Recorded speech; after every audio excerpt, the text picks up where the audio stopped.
Stop before you send that text, before you call them again, before you try one more time to explain yourself, to justify your worth, to make them see what they're losing. I need you to hear this. Because what I'm about to tell you is the one thing nobody is going to say to you right now, and it is the one thing that will actually change everything. Here is the brutal truth about human psychology that most people spend their entire lives refusing to accept. People do not value what is always available. I don't care how good you are to someone. I don't care how loyal you've been, how much you've given, how many times you've shown up. If you are always there, always accessible, always the one reaching out, you will be taken for granted every single time. This is not a flaw in the other person. This is a flaw built into human nature itself. And once you understand it, really understand it, everything changes. I've studied power and human behavior for decades, and one of the patterns I keep seeing again and again in politics, in business, in romance, in friendship, is what I call the law of absence. The person who is always present loses their power. The person who knows when to disappear creates an almost magnetic pull in the people around them. Think about it. Think about every person you've ever deeply wanted, the ones you couldn't stop thinking about. Were they the ones who were constantly available? Or were they the ones you were never quite sure about, the ones who kept you slightly off balance? This is not a game. I want to be very clear about that. What I'm describing is a deep psychological reality. When someone is always there, the human mind files them under guaranteed. And the guaranteed things in life, we stop noticing them. We stop appreciating them. It's the same reason you don't marvel every morning at having electricity in your home. It's just there. It becomes invisible. And here is the tragedy. Good, loyal, loving people become invisible to the very people they care most about. Not because they did something wrong, but because they did everything right. They never left. So what is the simple trick? It is this. You stop being available. Not out of anger, not as a punishment, not as a manipulative game where you're secretly hoping they'll notice and come crawling back. You stop being available because you redirect that energy, all of that time, all of that emotion, all of that attention you've been pouring into someone who stopped pouring it back. You redirect it entirely toward yourself. Here is what happens when you do this. First, there is silence. And the silence feels devastating at first. Your instinct will be to break it. Don't. Because while you're sitting in that silence, something is happening on the other side. The human mind cannot tolerate an open loop. When someone who was always there suddenly isn't there, the brain fixates on it. Where did they go? What are they doing? Are they okay? Did I lose something? That fixation, that sudden awareness, is the beginning of value being restored. You cannot manufacture this by talking more, by explaining more, by being more patient and understanding. You can only create it through absence. But here's the part most people miss, and this is where the real transformation happens. It's not about them coming back. It's about what happens to you while you're gone. When you stop obsessing over someone who doesn't value you, when you stop analyzing every word they said and every text they didn't send, you start to return to yourself, and you discover something that the relationship had been quietly eroding, your self-worth, your sense of who you are independent of their approval. I've seen this happen over and over. People who were completely diminished by a relationship, walking on eggshells, shrinking themselves, becoming smaller and smaller to fit into the space someone had decided they deserved. They pull back, they go quiet, and within weeks, you can see a kind of quiet power returning to them. Their posture changes. The desperation leaves their eyes. They stop explaining themselves. And ironically, that is exactly when the person who didn't value them suddenly starts to feel a very uncomfortable sensation. the fear of actual loss. You have to understand something about the human ego. Every person, no matter how confident they appear, has a deep need to feel significant, to feel that they matter, to feel that their presence has an impact. When you are always there for someone, you are feeding that need for them constantly, and they begin to feel significant not because they've earned it, but simply because you keep showing up. But the moment you stop showing up, their ego goes into a kind of panic. Suddenly they are no longer certain of their own significance, and that uncertainty is extraordinarily powerful. Now, some people will respond to this with bitterness. They'll say, "You became cold, you became distant, you changed." Let them say it. What they are really saying is, the dynamic shifted and I don't like being on the other side of it. And that's fine. That's information. That's data about who that person actually is and how they actually relate to you. Because someone who genuinely values you, who has simply gotten comfortable and needed a wake-up call, they will respond very differently. They will reach out. They will ask what's wrong. They will reflect. And that reflection is where real change becomes possible. But I want to go deeper than the relationship dynamic, because honestly, that's not even the most important part of this. The most important part of this is what it forces you to confront about yourself. Why were you accepting someone's diminished valuation of you in the first place? Why were you so afraid of the silence, so desperate to keep the connection alive, that you were willing to shrink yourself to fit what they were offering? This is the question that matters. And the answer almost always comes back to something I've written about for years: the way our early experiences wire us to seek out certain kinds of emotional validation. If you grew up in an environment where love was inconsistent, where you had to earn attention, where affection came and went unpredictably, your nervous system learned to associate that inconsistency with love. It learned to find comfort in pursuit, in trying, in proving your worth. And so as an adult, you end up in dynamics where you are always the one working harder, always the one caring more, always the one who would lose more if the relationship ended. And you call it loyalty, you call it love. But a large part of it is a pattern you didn't choose, playing out again and again. This is why the real work of reclaiming your value has nothing to do with the other person. It has to do with you understanding your own patterns clearly enough to break them. The silence, the pulling back, the going quiet is not a tactic, it is a discipline. It is you choosing, possibly for the first time, to stop outsourcing your sense of worth to another person, to stop making their opinion of you the verdict on who you are. When you do this, when you genuinely, not performatively, shift your energy inward, you begin to build something that no relationship can give you and no relationship can take away. An internal foundation, a core, and people can sense that in you. It changes how you carry yourself. It changes the quality of your attention. It changes what you're willing to accept and what you're willing to walk away from.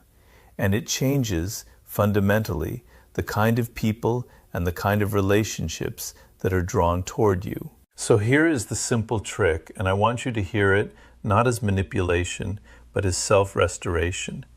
Go quiet. Go inward. Stop performing your value for someone who has decided not to see it.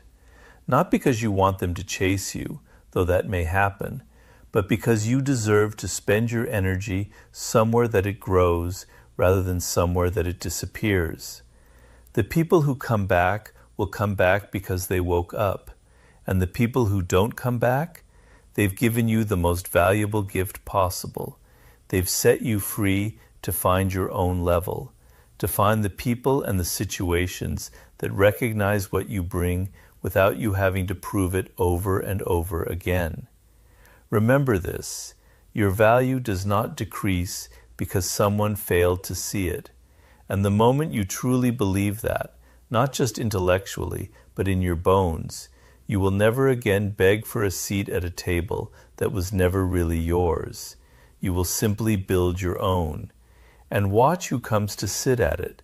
When someone doesn't value you anymore, try this simple trick and watch what happens. Part 2. Robert Greene, Motivation. You tried it. You went quiet. You pulled back. And now something strange is happening. Either they came back or they didn't. And either way, you feel something you weren't expecting. Not relief, not victory, something more unsettling than that. Because here's what nobody warned you about. The moment you stop chasing someone, you come face to face with yourself. And that is the real test. Not whether they come back, but what you do with who you are when they're gone. I told you last time that absence creates value. That is true, but I want to go further today because too many people misunderstand that principle and use it like a weapon, like a calculated move in a chess game. They go quiet for 3 days, check to see if the other person reacted, and then come flooding back with the same energy, the same neediness, the same patterns that created the problem in the first place. And nothing changes. The cycle restarts. And 6 months later, they're in the exact same place, asking the exact same questions. Why doesn't this person value me? Why am I always the one who cares more? Here is the answer, and I want you to sit with this because it is uncomfortable. The reason the pattern keeps repeating is not because you haven't found the right trick yet. It's because you haven't changed the fundamental thing that is attracting this dynamic into your life. You keep meeting the same person in different bodies. The faces change, the names change, the details change, but the essential experience remains identical. And that is not bad luck.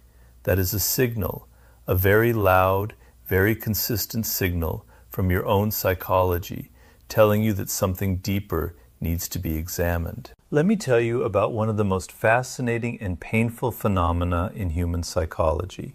Sigmund Freud called it the repetition compulsion. What it means is this: we are unconsciously driven to recreate the emotional conditions of our earliest relationships, not because we enjoyed them, but because they are familiar. Familiar to the nervous system means safe. Even when something is painful, if it is familiar pain, the body and the mind know how to navigate it. They've been here before. They have a map. But unfamiliar joy, unfamiliar stability, unfamiliar love that comes without conditions, without drama, without the constant threat of withdrawal, that feels dangerous. That feels suspicious. That feels somehow like it can't be real. So what happens? You meet someone stable, someone consistent, someone who is genuinely available and genuinely interested.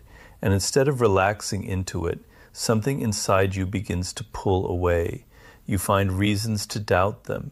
You create distance. You feel suffocated by their reliability. And then, almost like the needle of a compass returning to north, you find yourself drawn back to someone who gives you that old familiar feeling of having to work for love, of being slightly off balance, of never quite knowing where you stand. And you call it chemistry, you call it passion.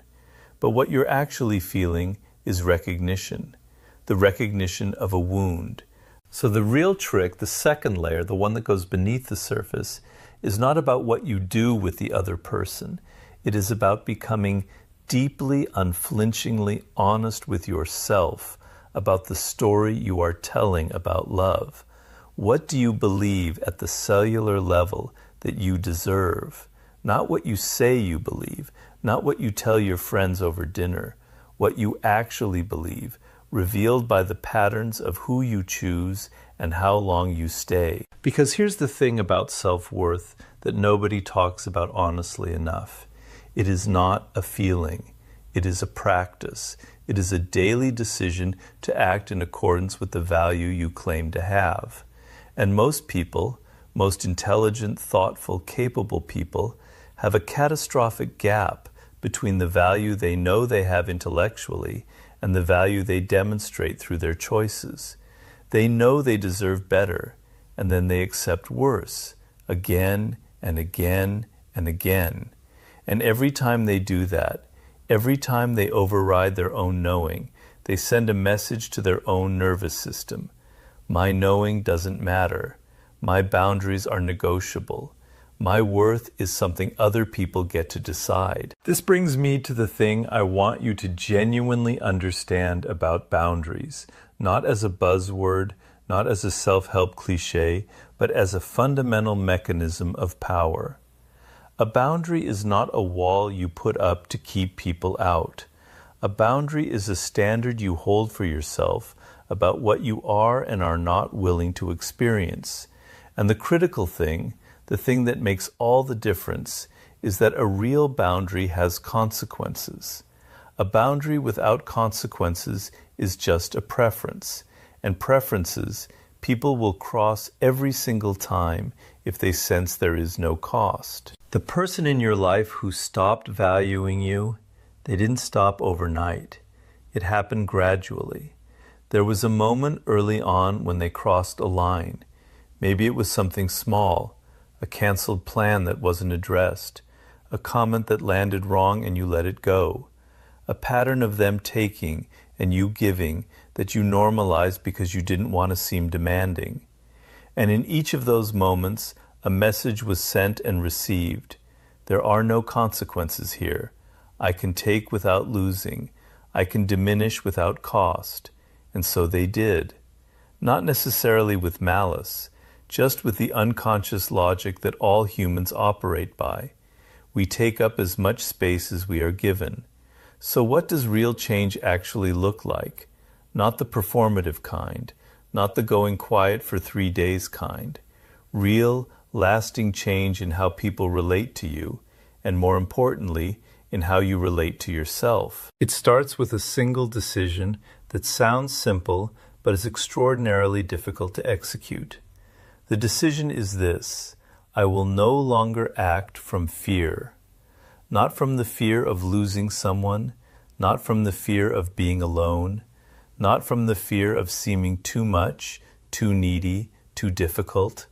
I will act from values, from clarity, from an honest assessment of what I need and what I'm willing to offer in return. When you begin operating from values instead of fear, the first thing that shifts is your communication.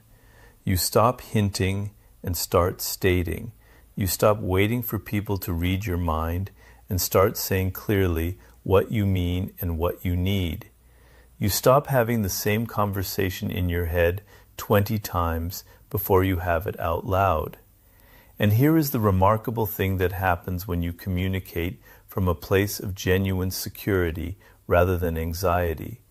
People respond differently. The same words, delivered from a different internal state, produce entirely different results. Because people are not just hearing what you say, they are feeling the energy underneath it.